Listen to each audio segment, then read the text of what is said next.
Hi, this is Richard Edelman, and you are listening to The Trust Makers.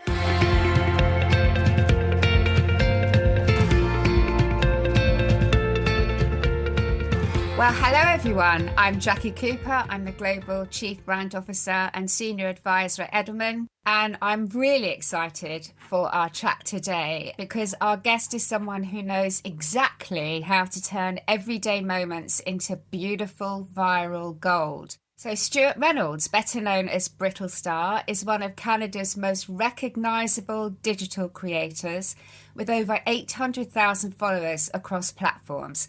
His sharp wit, no pressure Stewart, clever storytelling and sense of timing have made him a trusted voice online and a creative partner for brands like KFC and Walmart.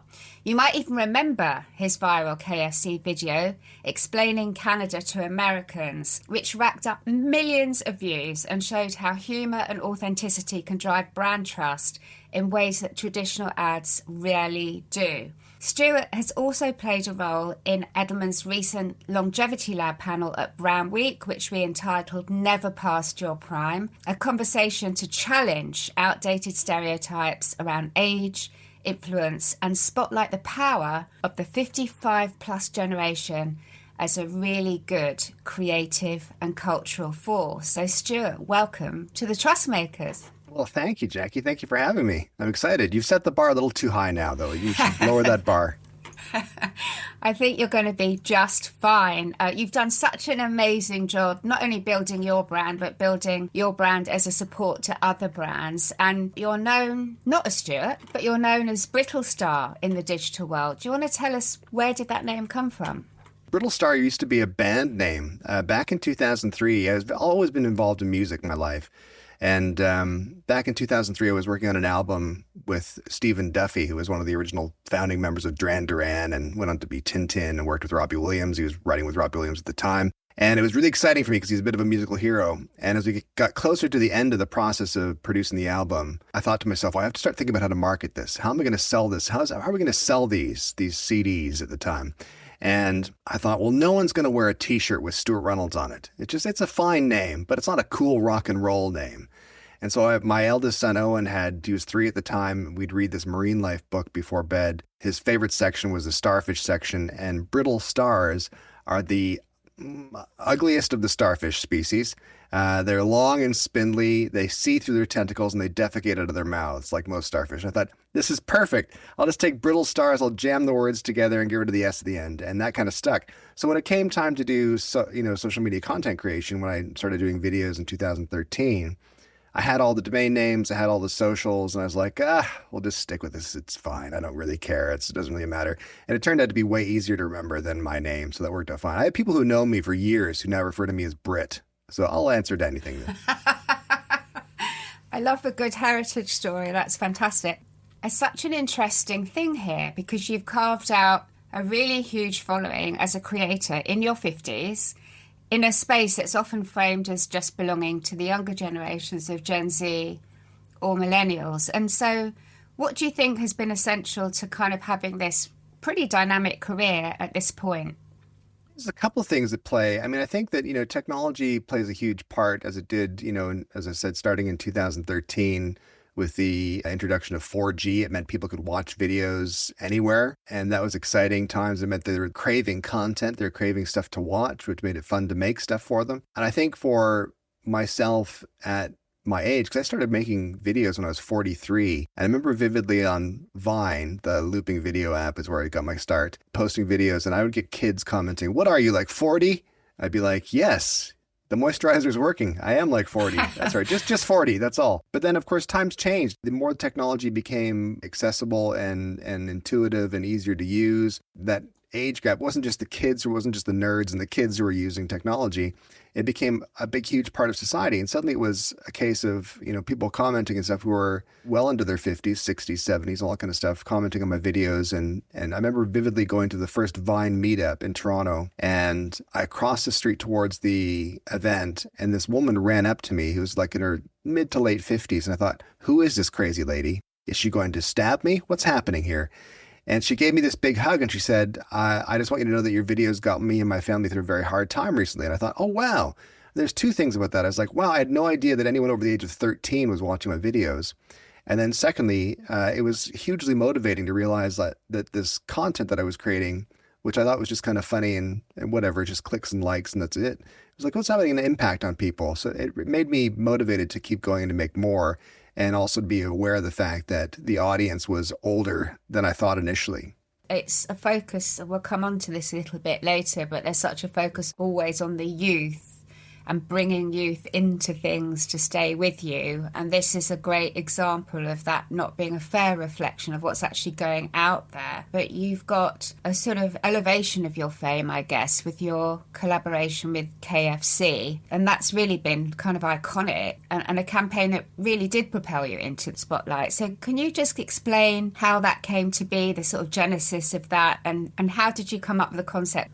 It's an interesting process because my sort of credo in life, if that's a thing, is to entertain first and to sell second. Whenever you're creating something that you want people to consume, whether that's to watch or to read or to listen or look at or anything, you're exchanging their time for your attention, or vice versa. And you have to be mindful of the fact that you're taking people's most precious commodity. So you have to entertain them. You have to give them something. They have to learn something or feel better about something or feel introspective or get something out of it first. Once you've done that, you've established trust, and then you can sell them something. So the KFC ad started with a script that I wrote called Explaining Canada Day to Americans, because I'd spoken to a couple of American friends and they were unaware of Canada Day, and they had lots of questions about it. And they said, what do you mean? Is it not on July 4th? It's like, no, that's your holiday. That's not our holiday. It's on July 1st for those listening. So I wrote this script with the idea being that it's two neighbors. So Canada and the US are seen as neighbors. And literally in the video, I play Canada talking over the fence to my American neighbor, who is also played by me. And the American neighbor has lots of questions as to, what do we have to celebrate in Canada? And then I list various things like butter tarts and poutine, bagged milk, hockey. And the American says, yeah, but American teams win the Stanley Cup. And I respond, American teams, Canadian players. It's very much a rah-rah Canada type piece. And I wrote it and I thought, this is really fun. I thought, well, you know what I like? I like money. I like being able to pay my bills. So I should probably shop this around. So I shopped it around to a few agencies and sent contacts and said, I don't know if you have anybody interested in this kind of thing. And Edelman actually got back to me and said, would you be interested in converting this script a little bit into a KFC ad? And my first response was, the K stands for Kentucky, right? Not Canada. How's this possibly going to work? Then I was informed at the time by Neil Mohan, who was there, who said, well, Colonel Sanders, of course, the bearded, mustachioed owner of KFC, actually, when he sold his franchise in the U.S., he kept his Canadian franchises and lived in Canada from 1965 to 1980 and essentially died in Mississauga, Ontario. And there are very few things you can do more Canadian than dying in Mississauga.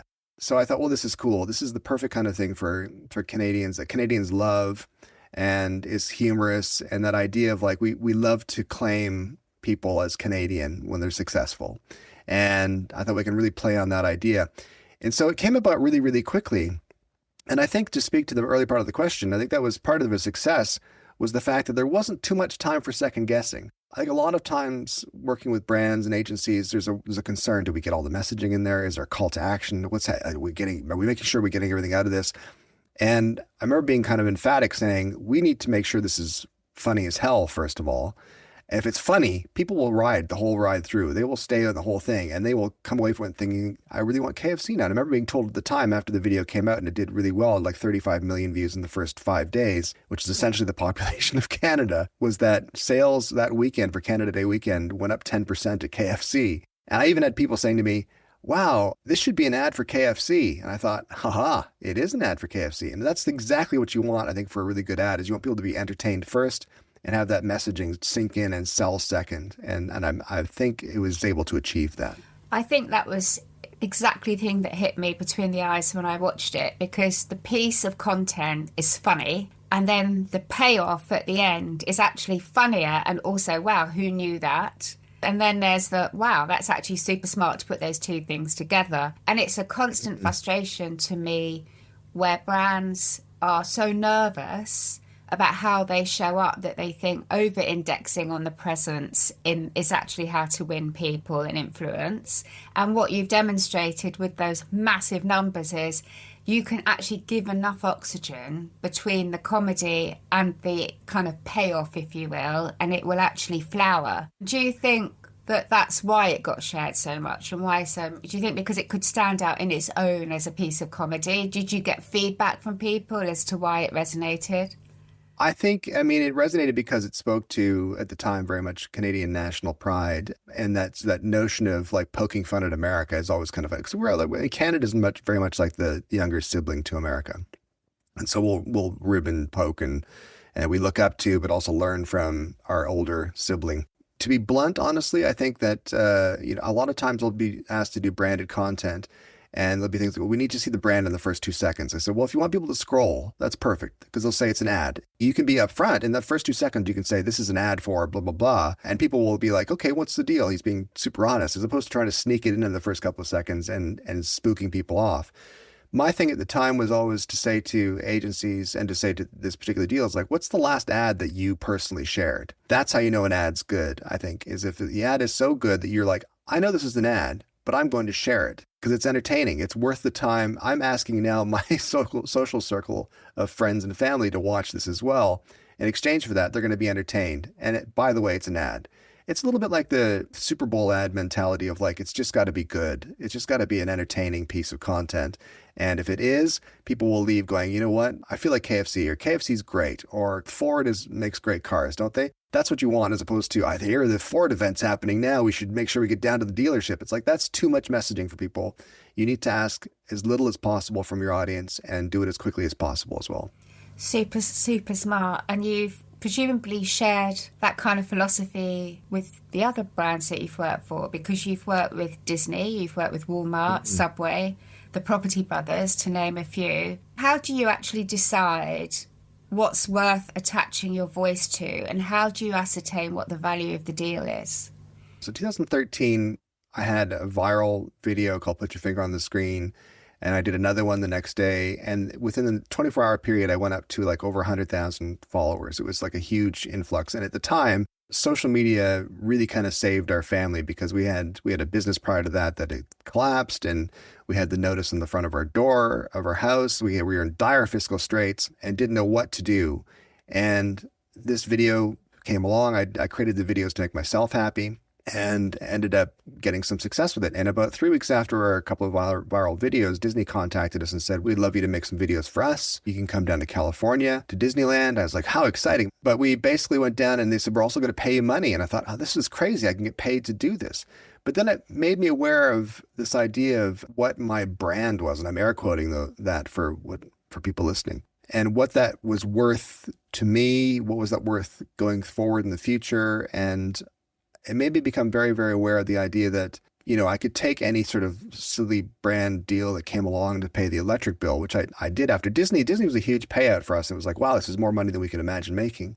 And then there was 3 months of nothing. We thought, well, that was it. It's over. And I ended up taking some brand deals from a German dating site.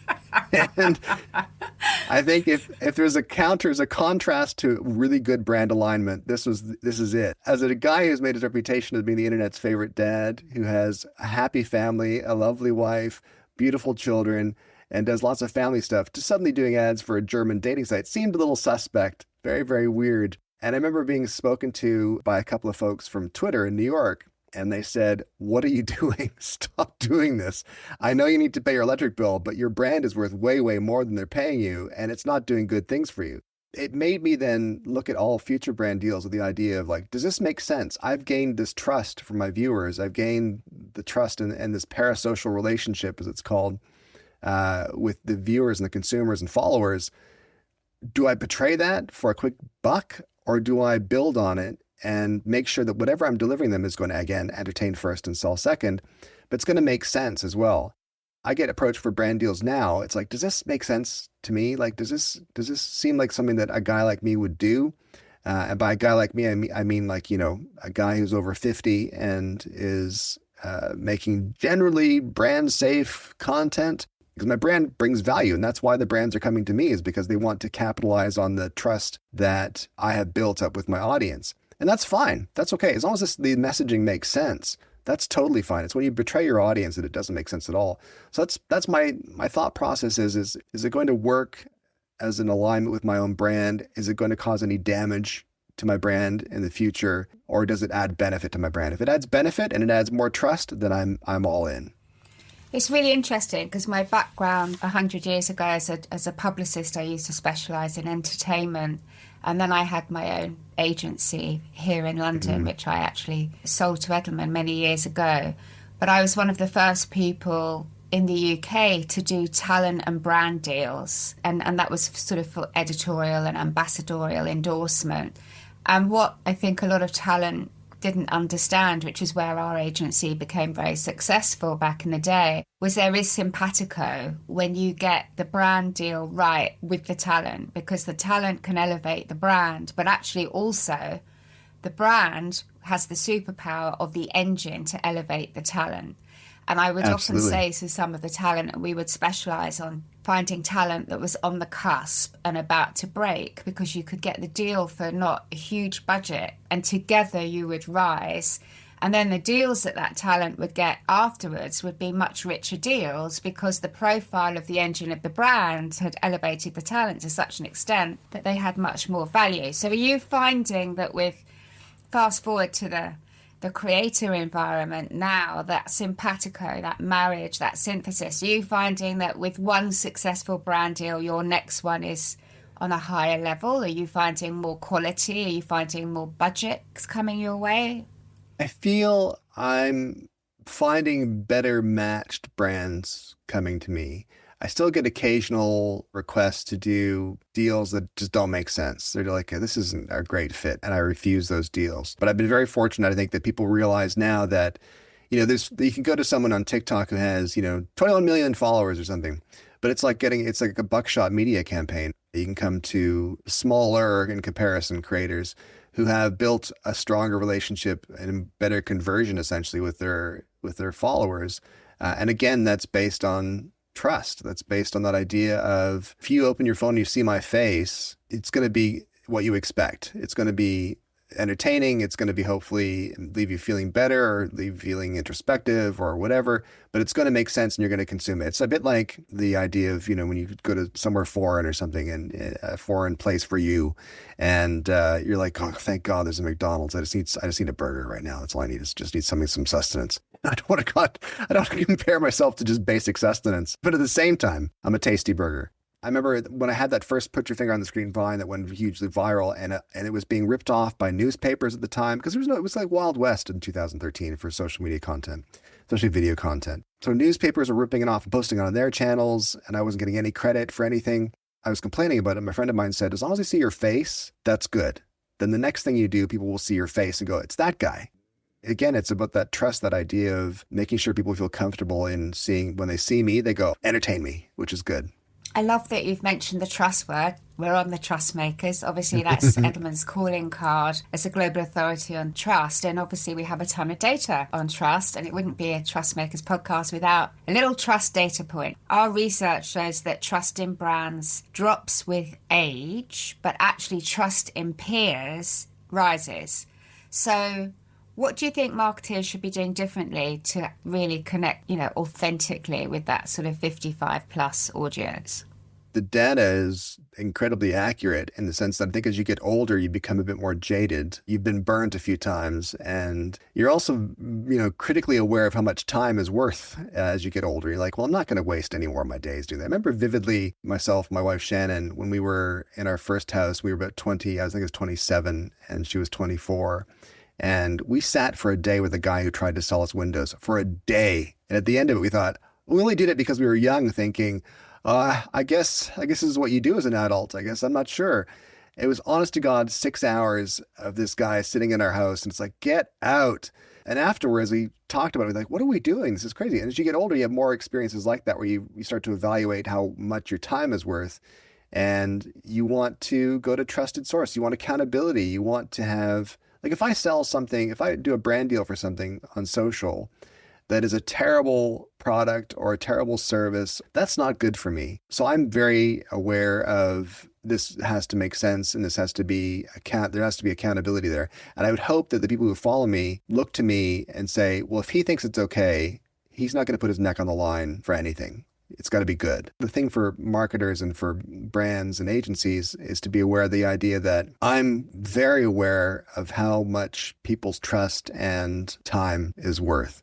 And I think that comes through in the content, in that I don't overstay my welcome and I also don't shill anything. So I'm the co-founder of Edelman's Longevity Lab, and we created that actually as a kind of bookend offer to our prior Gen Z lab that I created about 3 years ago in response to CMOs and marketers telling us that they were super apprehensive about getting it right with Gen Z. They're really aware that if they get it wrong, it can backlash. And so our Gen Z lab really does help guide context, culture, and how we should communicate with Gen Z. And while we were doing quite a lot of those campaigns, things kept coming up. There was a kind of bookend symmetry with the 55 plus. And so our longevity lab is targeting that demographic. And the reason that we did that, the sort of big aha moment for that, is that actually, 55 plus are responsible for over half of global spending across goods and services across the world. And yet, traditionally, marketers only attribute 5 to 10% towards that cohort, which is such an economic gulf. There's also... It's crazy. Crazy, right? And there's a ton of data under that also about how 84% say they experience some kind of ageism every day. We don't see that kind of age appearing in traditional advertising. And yet older generations buy more from creators, by the way, than the younger generations. So with your kind of experience and the success that you've had, what do you think brands can be better at in terms of tapping into that creativity and trust that older voices bring? I think the brands have to be aware of the fact that there's a weird aspirational aspect to older content creators. And when you're young, it's easy to look good. When you get older, you have to work at it a little harder. I used to always think when I'd be watching, we'd go to social media conferences and I would see, like this is back in, like 10 years ago, I'd see kids like making videos, 16-year-olds, 17-year-olds, 18-year-olds, making videos and just looking amazing, just flawless, just fantastic. And then I would try to do the same video. I'd be like, no, I need to find better lighting. There's a weird aspirational quality to it, and I've described myself as aspirational before because in my demographics, there's kind of an 18 to 24, an unexpected 18 to 24 bump, and then it kind of disappears a little bit in the 30s and then comes back up at 45, as I say, 45 to death. It's a rocket ride the whole way. My YouTube stats are crazy in the sense that it literally just keeps on going past that sort of, as you get older, that just keeps going higher. I think that is because older people who are my peers and in age and older than myself, look at me and go, wow, he's one of us and he's still having fun. That's great. And that he's out there doing stuff and he's creating and that's cool. And there's an aspirational quality to that. I think that younger people and younger markets look at my content and go, wow, he's old as dirt and he's still having fun and he's still out there creating things. And I want to be like that when I get to that age. And I trust him for what he's saying. The internet's favorite dad, which is in my bios on socials and stuff, is not necessarily directly tied to the idea of, I'm going to give you lots of dad advice and I'm going to be, I do that sometimes, but it's not just about that aspect of being a dad. It's about the idea of seeing your dad have a good time and being like, this is great. He's got responsibilities. He's taking care of stuff, but he's also having fun and he's living life. And that's very, very appealing, I think, for all age demos. And I think that's what brands can learn is that, again, when you're young, it's easy to look good. If you want me to hold your product, I've got to light myself nicely and I've got to make it look convincing and make it look like I haven't been airbrushed to oblivion. Airbrushing is, even Gen Z are now rejecting airbrushing. It's all about That's authenticity. Right. So it's the kids are all right. It's coming a full circle. It's a really important point about relevance. You've mentioned about back in the day it was Vine, and it kind of went to Facebook, YouTube, TikTok. Mm-hmm. How have you kind of managed that reinvention or that kind of journey of appearing on different platforms and tailoring your content accordingly as audience shift? I think you have to be, as much as possible, platform agnostic. As a content creator, you need to work on building your brand so that when people see your content, no matter where they see it, they know it's your content. I think having had the experience of Vine, especially, and building up 1.2 million followers and then having it just go away, you realize that you're kind of at the whim of the seas when it comes to platforms. So you can't put all your eggs in one basket. You can lean heavily in one direction. For example, Instagram is huge, still a massive powerhouse for content creation and branded content. So you kind of lean into that direction and sort of see what works best and tailor your content a little bit to that. But at the same time, you kind of have to be, I feel I have to be everywhere. I have to make sure that if there's a new platform comes out, I'm going to be on that platform in some manner, at least even just to secure my account name and making sure that I'm present. You have to be fluid. You have to be, there's no, I mean, you're at the whim of businesses who are doing what's best for them, not what's best for you. So it's very important for you to be on top of your own brand and making sure your own house is in order, making sure that when people see you and your content, they know it's you and your content, no matter if they're seeing it on Facebook or YouTube or TikTok. It doesn't matter where they see it. It's you, and they know that. And that's super important.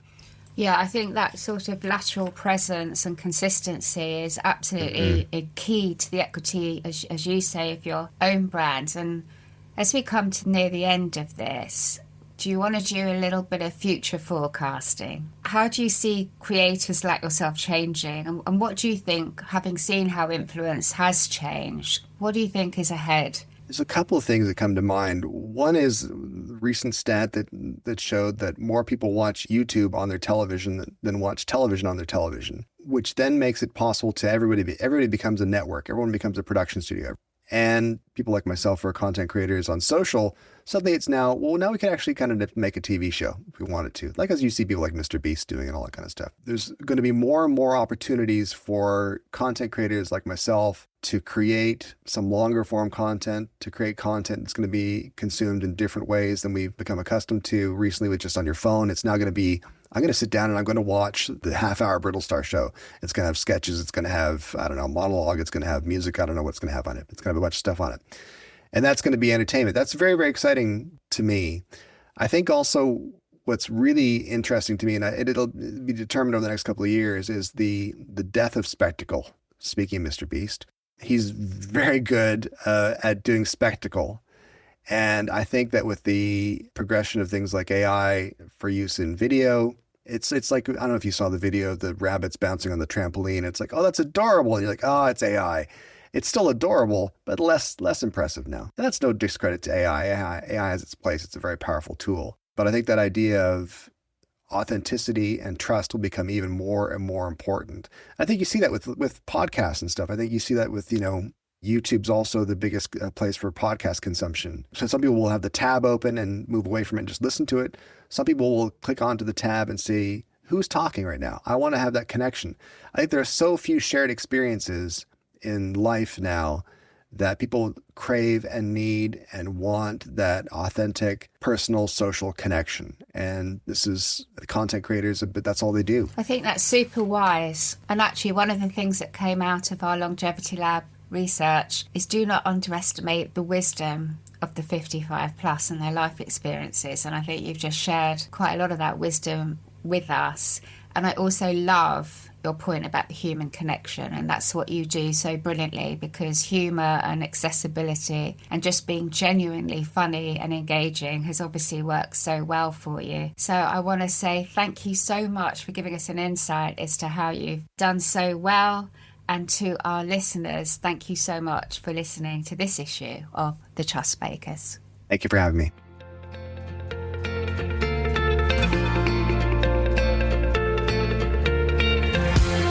Thank you for tuning into The Trust Makers, an Edelman podcast in partnership with Advertising Week, where we speak with leaders and other trust builders across institutions. See you next time.